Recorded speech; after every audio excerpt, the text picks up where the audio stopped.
Hi everyone, I'm Vaibhav Barali. I'm the host of Michigan AI podcast, and today I'm delighted to be joined by Professor Alex Rodriguez. Professor Rodriguez is an assistant professor of computer science and engineering at the University of Michigan. He received his PhD in computer science from Georgia Tech in 2023.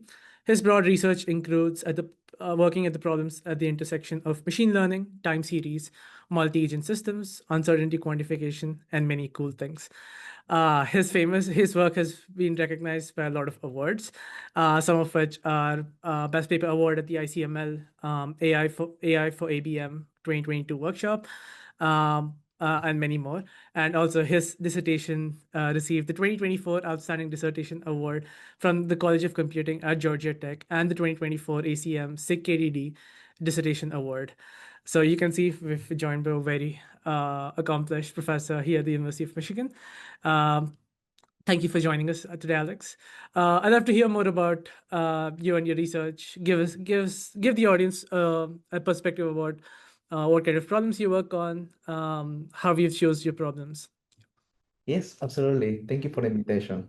In my group, we are aiming to develop some AI solutions, and we broadly define our focus as let's make AI solutions for decision making in complex dynamical systems. So let me unpack some things.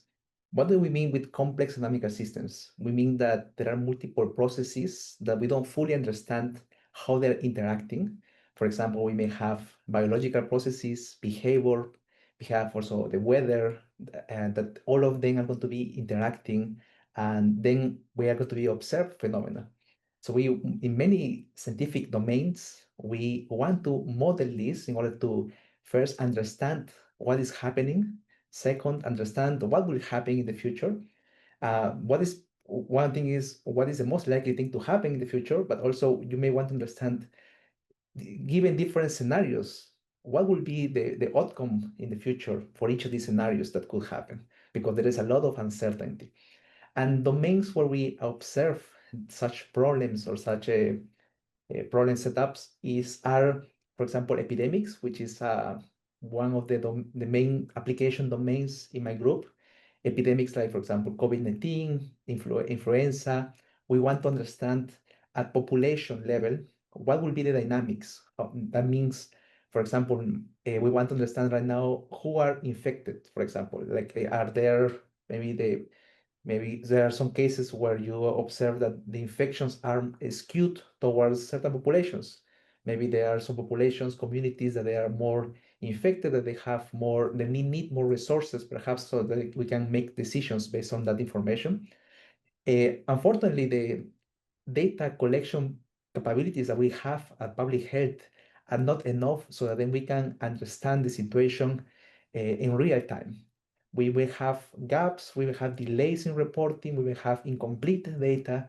Therefore, it's a challenging problem. We have to make inferences. And then here is where AI machine learning can help us to make more reliable inferences about what we cannot observe.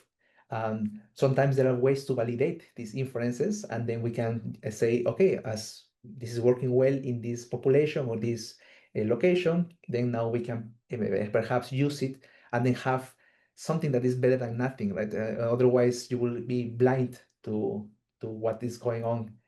So that is one Right. aspect, understanding what is happening with an epidemic, for example, currently, what is going to happen in the future, and regarding to the scenarios, what may happen and the different possibilities of interventions, or perhaps you may consider, what if we had a more transmissible virus? What will happen? But what if we have actually less transmissible virus? Also, we want to understand all of this, and these kind of problems, we can also find them, for example, in weather. We may also find in weather, what if we have like a more rainy season this year? Or what if we have maybe a more colder season? And what will happen with maybe agriculture? If you think about agriculture, what will happen with all these crops? So then those are decisions that real people make. And there is a multiple processes. That's why the complexity is embedded there, and there is also a lot of uncertainty. And but Yeah. I think we have to provide, or at least we have to take some data driven, or at least try Right. to make our decisions as data driven as possible. Right. Therefore, we are trying to bridge that gap with Right. AI.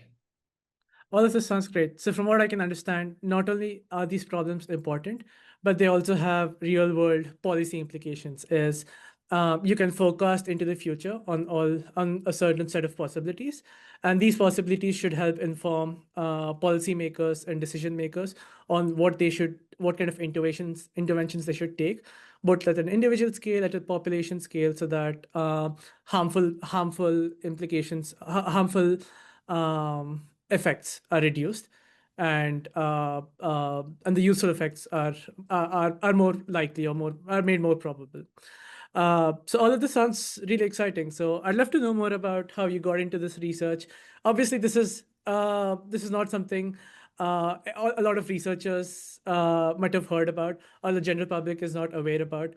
Given when people think about AI research, they kind of think about ChatGPT and all the sci-fi movies which people show as like robots or computer vision stuff.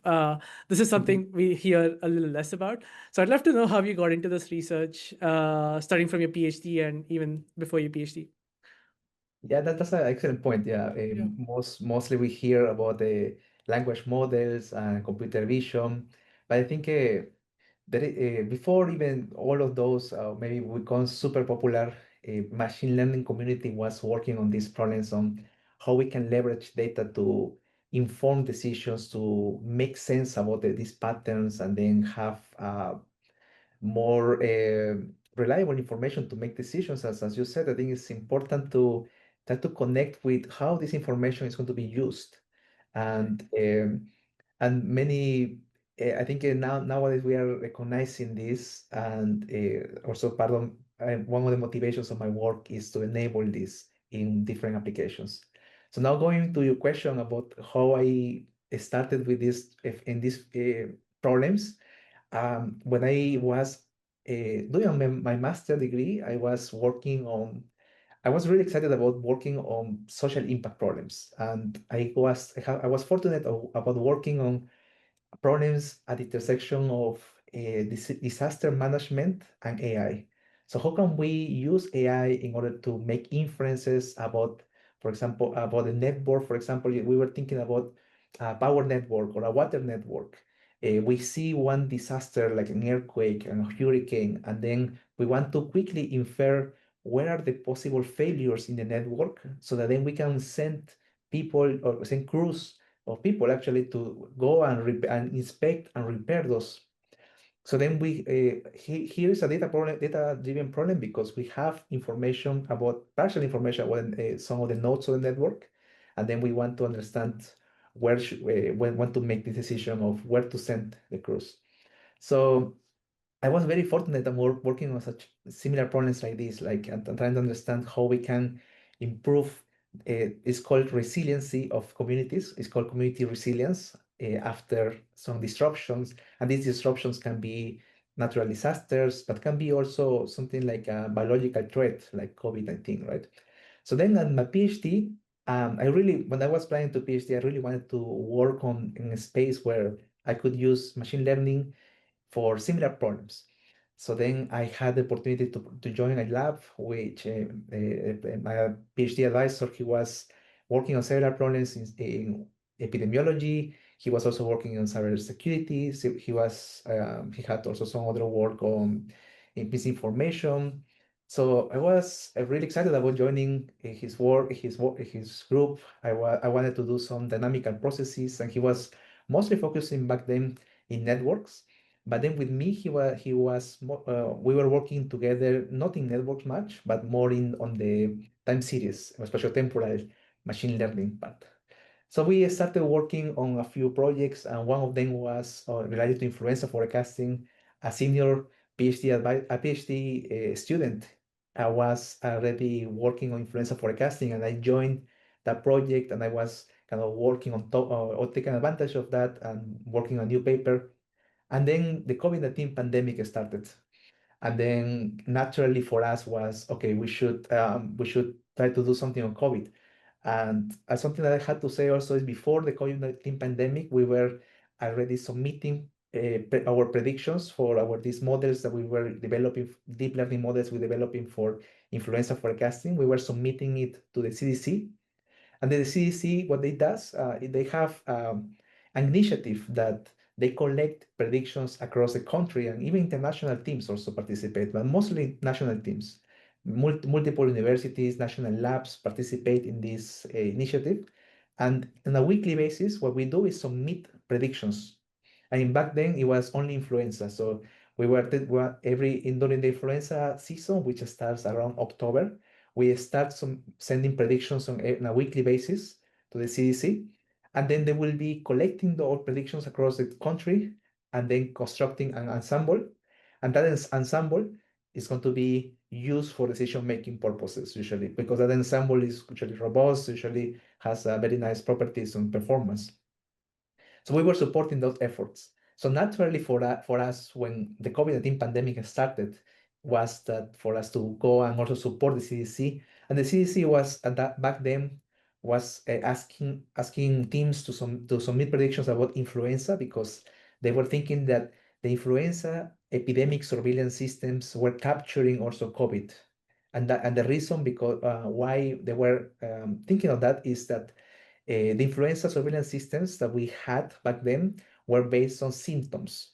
So people that were going to the hospitals, so they had symptoms that look like influenza, but maybe they wouldn't do tests because tests will be more expensive. They will do only for specific cases for people that are hospitalized, for example, or severe cases. But for the not common people, the maybe more maybe not the normal person that will go to the hospital to the doctor for a flu, they will not do a test. So maybe you have a cold, or maybe you have flu, or maybe you have not no, one of those, but maybe other. But as long as you have some symptoms that look like flu, and there is no other known cause for those symptoms, then you will be counted. So then when the COVID-19 pandemic started, then naturally people that were experiencing also or they had COVID, they also experienced some flu-like symptoms, and then they were being counted in the flu data. So then the CDC wanted us to make predictions about this flu time series. It's a time series for every single state. We will basically will have a time series. And then he wanted to know, can you help us to make predictions? We want to understand, because we think that there are multiple COVID cases that we don't have the capability right now to test, because we don't have tests, we haven't developed, we don't have all the infrastructure to properly quantify what is the disease burden for COVID. But we have this infrastructure for flu. So help us with the flu now. Let us help us to understand what is in the future coming for us. Right. So that was the initial, the very early in the pandemic. That is what we were focusing on. And then a bit later, we were focusing, after the COVID surveillance systems were in place, we were focusing on COVID. So we had to do this switch, right?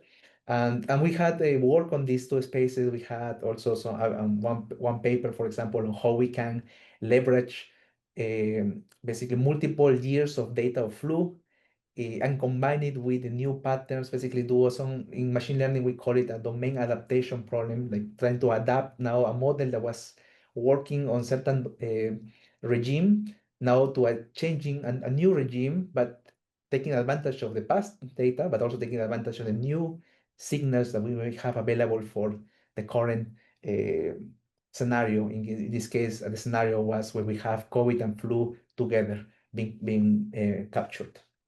So that was how I started with this path, and then for me it was a fascinating experience to first support uh, or at least support I would say these efforts, national efforts, and second to collaborate. Little by little, I was collaborating with public health experts, epidemiologists, going to their talks, understanding how they think, what are the concerns.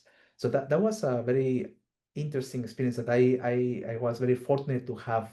I think sometimes um, that is something that I also wish for students if they want to do some work on some domain, to be able to attend to talks, to understand the mindset of or the needs of the people that they are supporting, right? And I had the opportunity, and that was very valuable for what I'm doing currently. Right.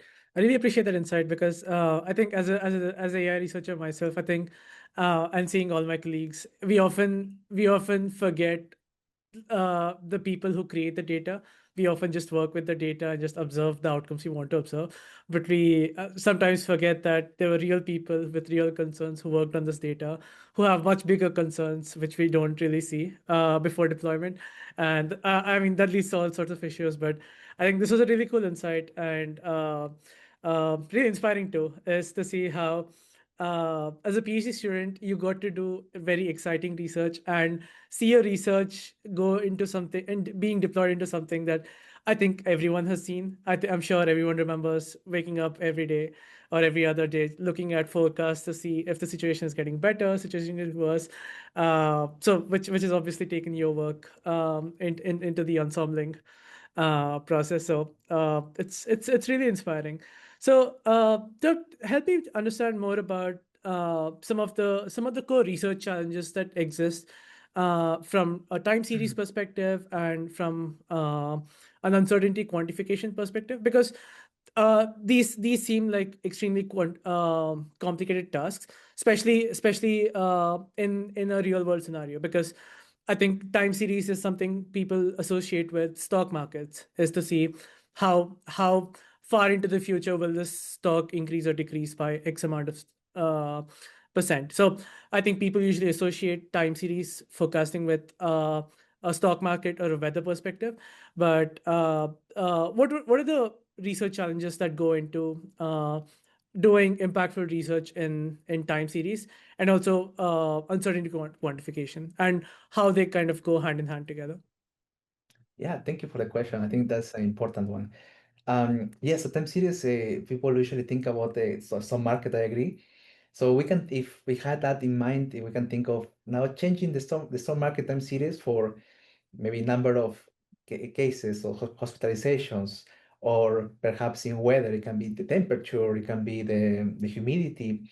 Perhaps in economics, we can think of also the GDP of the country or unemployment numbers.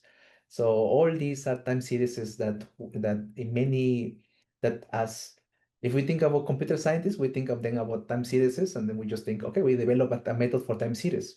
But sometimes it's also worth understanding what is it behind this time series, right? What is the process, and what are the decisions that will be made by this time series? So now connecting to the uncertainty quantification, it is important to quantify the uncertainty on any prediction, because at the end of the day, these are going to be used by somebody else that will want to understand not only what is your prediction, but also how confident you are about this prediction. So why do we want to do that? Because we may want to say, okay, maybe if I want to be allocating certain resources, but I know that the model is not that confident, then perhaps I should be more conservative. Or maybe the model is really confident that this is going to happen, then okay, then maybe I have to make it be more serious, right? But now, how do we make sure that these models are confident, or at least not, maybe not confident, but sorry, man, how that when they tell us that they are confident, they are actually that happens, and then when they tell us that they are not confident, that also happens, right? So that is a challenge that in general that uh, has been approached in multiple ways. We are particularly working on that in a time series domain, but you can think of this also for language models, for example. Language models would be nice if the language model will tell you, I think that this is the answer, but I am not sure, for example. I'm not fully sure, or maybe this is the probability that this is the answer, but this could be also another potential answer. So there is people working on that domain in language models. We are using some similar techniques, but now for time series. And in time series, one of the differences with language models and with other domains is that things constantly change. So you can think of this as maybe if we're in an epidemic, uh, at the early in the epidemic, you only had one variant, let's say, right? But then Delta came, and then everybody knew that Delta was most transmissible. So then Omicron came, and then or again also more transmissible even than before. So now we have new scenarios, new environments. This is called technically you will call it an non-stationary environment. And now you have to be adapting constantly. One of the approaches that we have been developing or working on is how we can create these assertive bounds with certain guarantees on how well they will do, and that is based on a method called conformal prediction. But we know that but this only works for the guarantees that we have. Guarantees means that uh, you will get certain performance with essentially that you expect that on average, if you take an average across a certain time, you will get certain performance. You can expect that mathematically, you can prove that. But the problem is that if in these non-stationary environments, you don't have those assumptions that help you to come to that conclusion do not hold. So you have to do something else in order to be able to adapt. And we have been that there is a line of work on conformal prediction that is called adaptive conformal prediction that help us to adapt this to these changes. And one of the things that we have been working on is how can we help these models to adapt even better and faster by incorporating different modalities of data. Because these methods that we noticed that they were not taking advantage of certain sources of data that were important to understand how confident the model should be. So what we have proposed is an approach in order to leverage those multimodal data that is available that can tell us extra information about the uncertainty and keep the same guarantees that we may have for the adaptive conformal prediction methods. So that is one line of work that connects uncertainty and time series. And in also following that work, we are now looking into trajectories also. So trajectories are important in time series and so far not well studied, in my opinion, because people have been focusing on mainly making one prediction at a time in the future. And then these predictions can sometimes what people do is they quantify the uncertainty in a separate way. But the now what we are working on is to see, okay, can we actually connect these? Because we know that these are predictions that are belonging to certain trajectories. There are connections, there are some correlations between these two, these time steps. Can we make these connections and then have a better uncertainty quantification, or better quantification of uncertainty so that we can have better coverage and also we can enable certain applications that where these trajectories are important. And one application that we are looking at, in addition to epidemics, we are also looking at weather. In weather, we have these cyclone predictions. I'm not sure if you have Mhm. seen, for example, these trajectories for potential trajectories for cyclones, for hurricanes, right? So Right. in that, it is important to preserve these temporal correlations, or in this case, it will be spatial temporal correlations. So now Right. we are proposing some methods in order to have these to be also incorporated into our uncertainty quantification methods. Right. Just to give the audience a bit of perspective on how hard uncertainty quantification is, I'm sure we've all looked at our weather app on our phones and got so mad that our phones show that it wasn't going to rain, and you step out and it's raining. And imagine you getting this mad at at a country level scale or the global level scale, which Alex's work kind of looks at, where you're predicting cyclones and stuff like that. And imagine you're trying to predict all the kind of outcomes, and uncertainty predictions just helps people understand how to understand all these possible outcomes and how to hedge your bets on the confidence of these outcomes. So if you're more confident about a certain outcome, you can bet a lot more into taking effective measures to mitigate the consequences of that outcome, versus if you're not confident about anything, you can imagine being very risk averse and trying to do the bare minimum across all outcomes so that the average consequence reduces. So I think that's the layman understanding of Yeah, yeah. from what I can understand on And let this. me add something on the Yeah. importance of this is that, for example, we know that and this happens in multiple domains, but the one that is more close to me is epidemics and all that. Mhm. We have seen predictions during the pandemic that they became not true. All right, that Right. we saw that they were wrong. That but we I think something that as scientists we maybe have hard time is communicating uncertainty. Right. But in order to communicate uncertainty, you first have to quantify the uncertainty. Right. And let me tell you one experience, one personal experience when we were Mm-hmm. working on the CDC forecasting during the COVID pandemic. The, the CDC decided that so they were tracking how well all the teams were doing in uncertainty quantification, Right. and noticed that the performance of uncertainty quantification was really bad. It was Mm. embarrassingly bad. So Right. then the CDC decided to remove some of the predictions. Mm-hmm. And specifically, they were saying, we were making predictions for 1 to 4 weeks in the future. So we will have 1, 2, 3, and 4. So we will have 4 predictions in the future for every single state. So they decided to say the third and the fourth prediction, the uncertainty is so bad that we shouldn't be maybe showing that in because it will mislead people. And that is Right. something that actually affects people because if they want to understand more about it, of course, you want to prepare the farther away in the future, but then you didn't have that information, right? And I think Right. they did well because the predictions that we were giving and the uncertainty we were providing, they were not reliable. Right. And I also imagine it's doubly hard to communicate probability to a general audience Yes. because probability is a very mathematical concept, and it's not very intuitive to say someone that an outcome is going to happen with 90% certainty, because if it doesn't happen and people will be surprised, they're like, oh, you said 90% certainty, so this was just a 10% event. So that, I imagine, that is a very hard thing to do, and doing this for a week out in the future, a month out in the, like as you said, 3 weeks, 4 weeks out in the future, is I imagine it's a very hard task, I imagine. Yeah. But all of this is really inspiring and really cool to know about. So I was curious about to get your take on the impact of foundation models.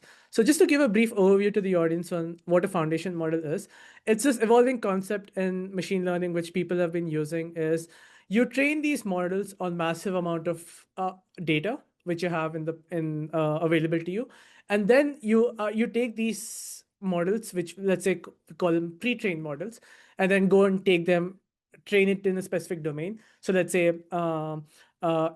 since we're talking about time series, imagine training on all kinds of time series data, and then maybe training it on very specifically epidemic data. So that would be pre-training on massive data, and domain adaptation, which Alex called on this data. So this has been a relatively newer concept if you look at the larger trends of machine learning.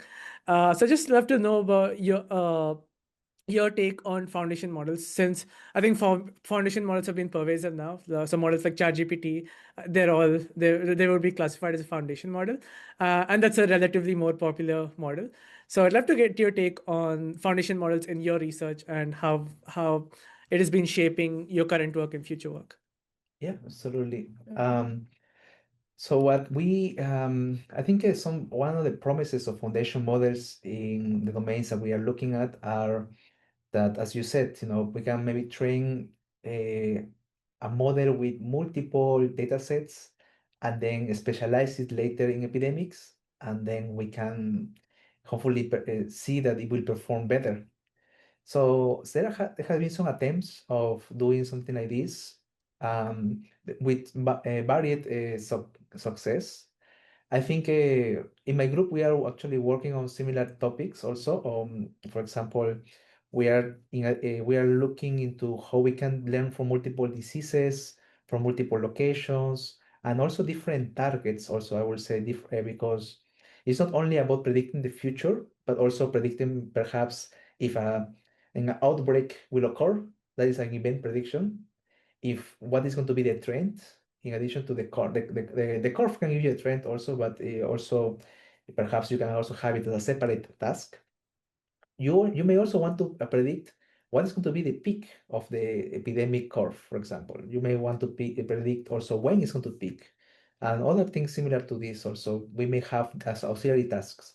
So then foundation model in this case could be understood not only about learning across different data sets, but also learning across different tasks that are related, that they will be helping each other, right? They basically it's a kind of a if you learn how to do well in math, for example, maybe you will also improve your skills in programming, for example, right? Something like Right. that, right? So that is the hope, right? And we are developing some approaches also. One of my students are working on that, on how we can Mhm. do this multitask learning and multi-disease learning, and in addition to that, perhaps also how we can bring multimodal data in order and then understand how each of these modalities improves or maybe is more advantageous for certain tasks or certain disease than others, right? And then with a framework that can automatically learn that.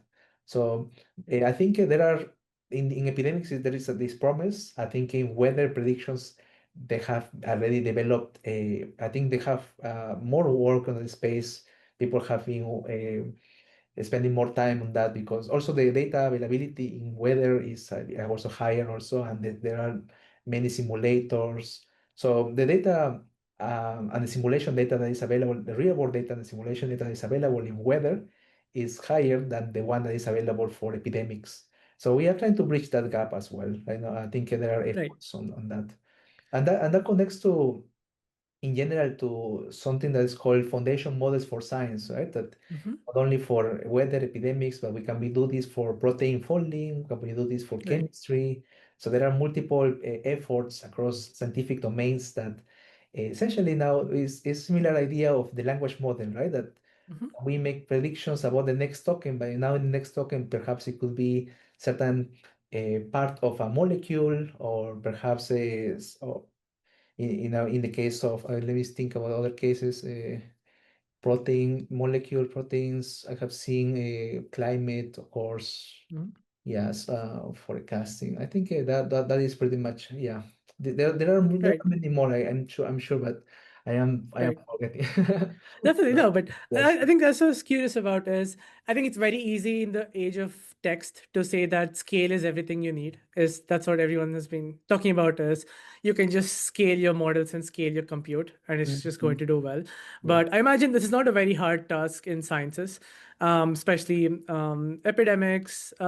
Maybe whether we have some like similar scale of data, but for sciences and as you mentioned, epidemiology, like this is a very hard data to get. It's I don't imagine it's as rich as internet data. It's not as expansive as internet data, and it's not as readily available because there are a lot of complications around it. So imagine uh, that is a hard part of doing research in this area in general, which is getting good quality of data. So I just want to get your final take on how you collect data and like the role of simulators in your research. Yeah, thank you. Yeah. Yes, actually, that is something that what I was saying also to emphasize that Right. because data is scarce in many domains. Mhm. Now, what the question arises, can we maybe leverage what we know about the domain? So then perhaps we don't need to use that much data for learning what we already know, right? Right. Because machine learning model that is trained from scratch, basically, Mhm. knows nothing all the way to having been useful. It has to learn some things that are we already know, but Mhm. we just let it learn, right? We just let it learn, Right. and sometimes it's a beneficial approach. It's a good because sometimes our knowledge is imperfect. So Mhm. then if we put our knowledge there, it's going to be deleterious for the model. Right. But sometimes, we actually know some things that could be really valuable for the model, like, things that the model should be consistent with. Let's say, if you are trying to make predictions about a simulation that, or maybe some phenomena that it is well defined, that there are equations that properly describe the phenomena, then it will be a disservice to not include somehow this information, because otherwise the model, it may be able to first, okay, maybe it may take much more data in order for it to learn these relationships, and even if it learns the relationship might be slightly wrong also, so there may be some inconsistencies, and and more importantly, for also in some domains where we have less data, is that you will require more data, or it will not be even possible to get to a reliable model.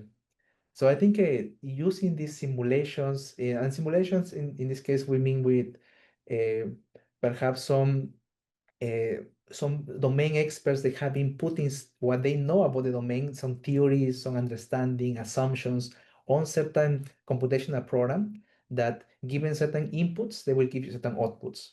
So one of the challenges here is as many times in multiple scientific domains, including complex dynamical systems, which is our focus, these simulators are imperfect. That means that they rely on certain assumptions that they are not always true, Mhm. that there is always something that will make it to be performed not well, but perhaps it's good enough for certain decisions, Right. but for others, perhaps it's not good. So Right. now you have to figure out how to balance how much attention or how much you trust this simulation, scientific simulation that is imperfect Mhm. versus trust the data.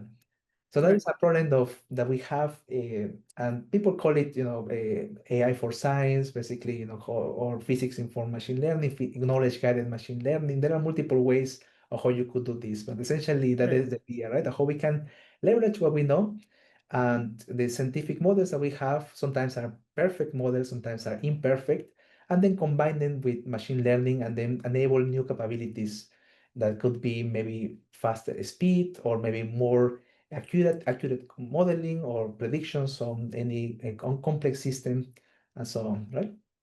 Yeah. Awesome. I mean, this was super exciting and super inspirational.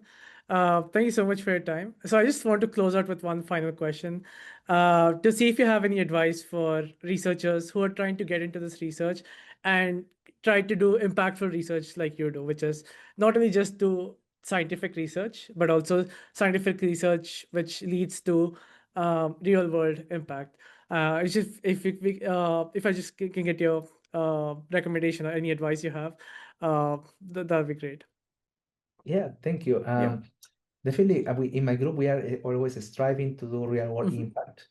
And I think we are really lucky to have collaborators. In our case, we work very closely with the School of Public Health.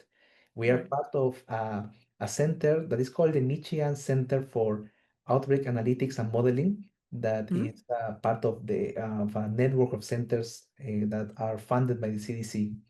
So we are really fortunate to have that kind of collaboration and access to experts and understand what their needs are. And I would say, even if you don't have that access, it's not easy to get.